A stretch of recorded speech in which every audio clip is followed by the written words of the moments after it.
Friends, welcome to the deep story of Benjamin Netanyahu, BB King, Israel's legendary prime minister, whose path from elite special forces through American money and diplomacy leads to wars with Hamas, Hezbollah, and Iran, with close ties to Trump in 2025-2026. He was born on October 21, 1949, Tel Aviv, into an intellectual family.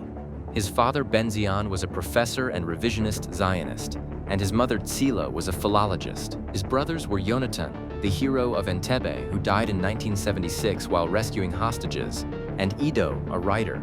He spent part of his childhood in the elite area of Kfar Saba, and later the family moved to the United States, to Cheltenham near Philadelphia, where young BB excelled as captain of the debate club, sharpening the rhetoric that would later conquer the UN.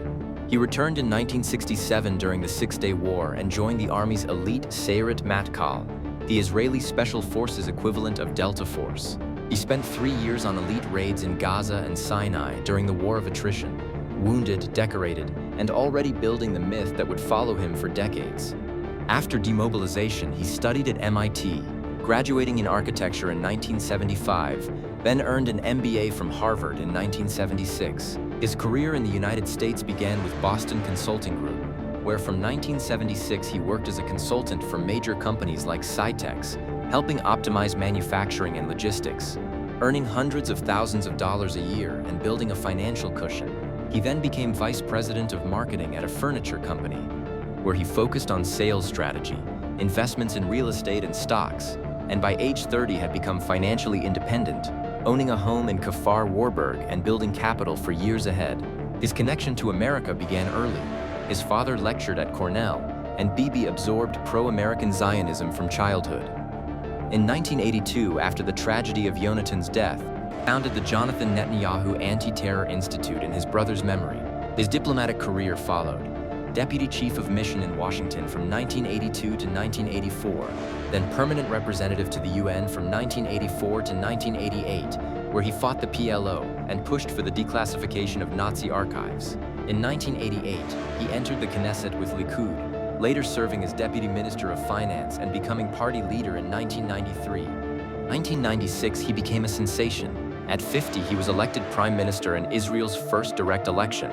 And although the Oslo Accords had given Palestinians authority, terror attacks surged, and he eventually lost to Barak in 1999.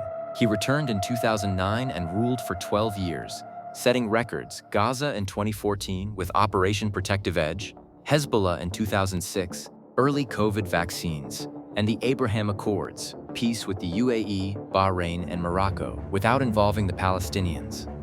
But 2021-2022 brought 5 elections and a coalition built against him with Arab parties. On October 7, 2023, Hamas struck, 1,200 killed, 250 hostages, and war in Gaza under the name Iron Swords. The assault on Rafah followed. Hezbollah opened a northern front. 80,000 people were evacuated, and strikes hit Beirut. In April 2024, Iran launched missiles, and Israel responded. Scandals have hovered over Netanyahu since 2017, Case 1000.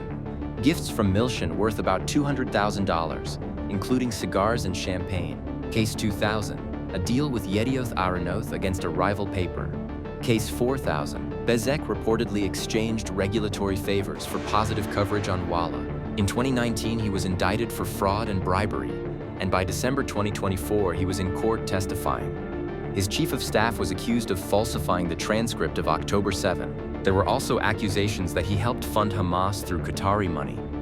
In his personal life, he had 3 wives: Mikal Madai, Fleur Katz, and Sarah Ben Artzi, an actress known for spending scandals, and 2 children, Yair, a social media provocateur, and Noah.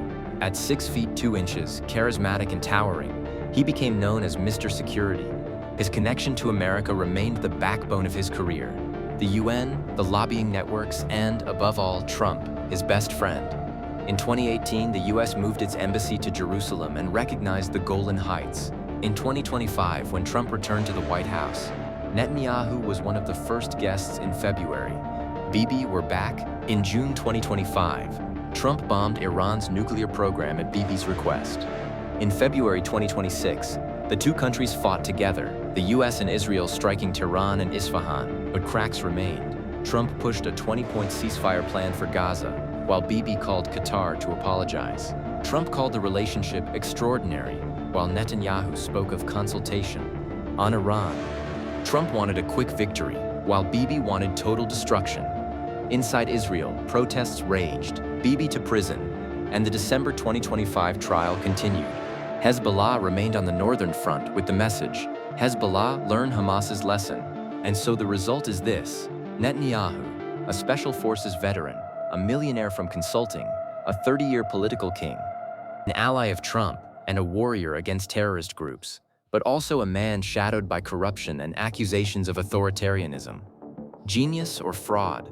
Comment, like, subscribe, and ring the bell. Next, Trump and Netanyahu. The alliance of the century?